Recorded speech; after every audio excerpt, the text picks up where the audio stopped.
السلام علیکم ناظرین. دې ټیم موږ ساوت وزیرستان وانا بازار کې موجود او دلته چې کومه لیبارټري ده هغه کې چې کوم د کینسر وال مریضان دي هغوی ته مفت علاج ورکوي چې کوم هلته دوی ته وینه ورکوي.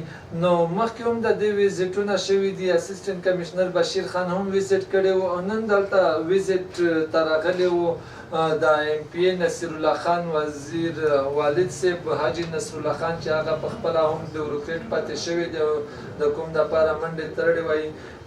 مشر تاسو دلته راغللی او دا یو فلاحي کار هم دی، نو څه پیغام به ورکړئ خلکو ته چې د دې لیبارټري سره تاسو مطلب هیلپ کوئ او وینې ورکول چې کوم دي، نو څه پیغام به ورکړئ؟ دا عمر خان دا زه د حکومت ته دا پیغام ورکوم چې د کمراباس کې ما لیبارټري جوړه کړې ده، کوم کوششونه شریک کړي دي د فلاحي کورونه الله د ده ته په دا کې ډېر ترقي ورکړو، ډېر مدد ورسره وکړو.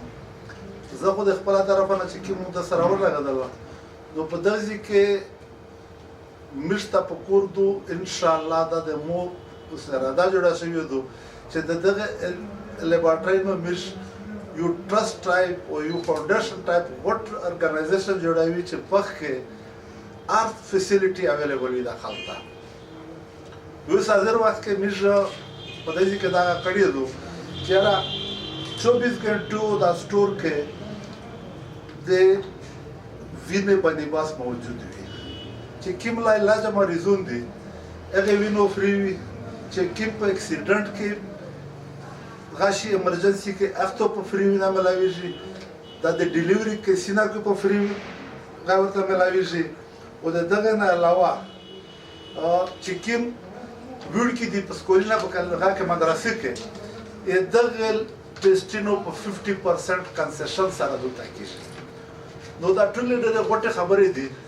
زه د کمراباس شکریا ادا کوم چې تر اوسه په تاسو وراویلې وي په و وجه له په بل وجه په زنده صورت لای ویل چې د سره مو د نن نه بعد دا ان شاء الله اګریمنت ته چې څه شي کمای ورته سي میش واست وی ان شاء الله ورته پیرا کوي. مشره دولت د بجلی ډېر ضرورت وي او سولرایزیشن کېږي، حکومت په مختلف هغه کې د خلک ته سولر سیستم کوي. نو په دا والا سره تاسو څومره کوشش وکړئ؟ اوس تقریبا څلور د مخ خبره درځي دا فیصله وشوله، دا اپروول وشو چې د موږ دا غاډه د تنهایی چوک اعظم ورسک شکای بازور دا ټوک سولر سیستم اپروول وشو. ان شاء الله چې دغه ساشکول کې دا کاروي شریک کیږي. نو ا سولرایزیشن چې کیږي موږ په داسې کې چې دا وینې د پر 24 غنټې چې بجلی نه وي بیا ته وینه نشه سٹور کولای. اول خو موږ په سیستم کې ورته برابر کی کنه چې د جیبا ویو دا شای موږ د تاکي ان شاء الله د کمراباس سره خو موږ در چلاوي. موږ په یو پروګرام راوونی خدای پاک ته وکړو چې ساشکول کې ویمن اینڈ چلډرن هسپتال موږ منظور کې ان شاء الله کافي ده پر شوای ده په خو دا فیسیلیټیز وي دولت دا د ډیلیوري کې سینه چې دی فریو کیږي هر څه فری څه تو سره دا مشکلات ان شاء الله نه وي. بل کمراباس ته طرف نه دا نه دو چې په دې خان ته مش قسم دای لاجی ورته د سترګې غالبي چې کې د دافري ورته چاوي. نو په دغه کې زه کوم ته هغه زوم ته هغه په کور ته چې د سره مش مدد وکي چې ارچا څومره واسط کړه او دا د زکوته هم په دا باندې شک شلای غا کیږي په کور چې د زکاتینه داسې ادارې ته ورکړي چې ورته د غریبونه تاسو د کینسر مریضونه دغه خلک خدمات شي. والسلام. ناظرین دا موږ چې کوم کوشش کوو دا تاسو په ذهن کې به سوالونه راوچتېږي. وزیرستان د مسایلو نه ډک وطن دی، هیلث سیکټر کې هم مسایلې د ایجوکیشن. نو ماته پته لګي تاسو به وایي چې د دوی نه دغه سوالونه خو د نن موقع چې کومه ده دغه صرف یو ټي پارټي وه د محدود پروګرام. نو نور چې کوم د حاجي نصر الله خان یا ایم پی ای صاحب هغې سره به انشاءالله تفصیلي انټرویو هم په دې حوالې سره کوو ځکه چې د هیلث سیکټر او ایجوکیشن سیکټر کې ډېرې مسالې دي. عمر وزیر، جرګه نیوز، وال.